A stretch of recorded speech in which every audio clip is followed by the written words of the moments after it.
সুপ্রিয় দর্শক, সিলেট ভ্রমণের দ্বিতীয় পর্বে আপনাদের স্বাগত জানাচ্ছি। গত পর্বে আপনাদের দেখিয়েছিলাম কিভাবে ময়মনসিংহ থেকে সিলেট আসলাম, কোন হোটেলে উঠেছি ও হজরত শাহজালাল ও হজরত শাহপরান রহমতুল্লাহ আলাইহের মাজার শরীফ ও সিলেট শহর।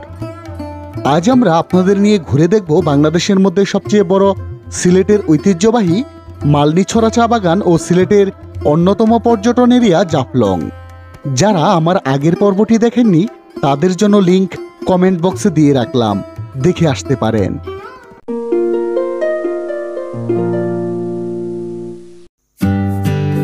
আমরা 9 জন রওনা দিয়েছি বাংলাদেশের ঐতিহ্যবাহী সিলেটের মালনীছড়া চা বাগান দেখতে।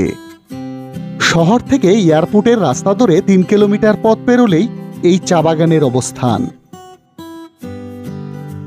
1849 সালে এই মালনীছড়াতেই গড়ে উঠেছিল বাংলাদেশের প্রথম চা বাগান। দেশে চা উৎপাদনে এখনো প্রথম স্থান ধরে রেখেছে 1500 একর জায়গা জুড়ে বিস্তৃত এই চা বাগানটি।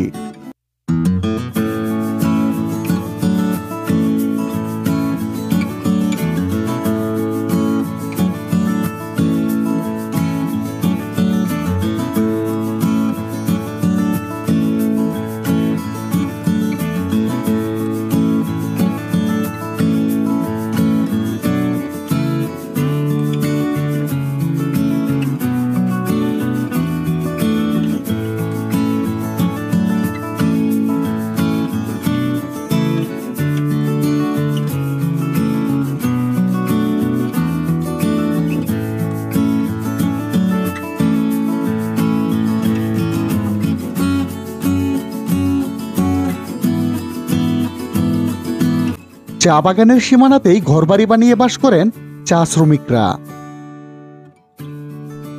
এই চা বাগান হওয়ার আগে বাংলাদেশে চা সম্পর্কে চিনত না কেউ।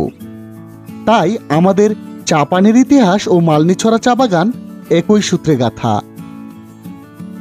এখানে বেশ কিছু দোকান পেয়ে যাবেন। এখান থেকেও এ বাগানের উৎকৃষ্ট মানের চায়ের পাতি ক্রয় করতে পারবেন। তবে এখন যেহেতু পাতা তোলার সময় নয়, তাই চা পাতা তোলার দৃশ্যটি দেখাতে পারলাম না। বৃষ্টি ভেজা দিনে চা বাগানের দৃশ্যটি দেখে মনের ভেতর অন্যরকম ভালো লাগা কাজ করছিল।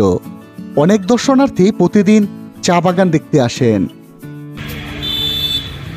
চায়ের বাগান থেকে টাটকা চায়ের পাতা নিয়ে আসলাম। এটাকে বলে চা পাতি আর কি, আমাদের বলে বাংলা ভাষায় সেই চা পাতি নিয়ে আসলাম।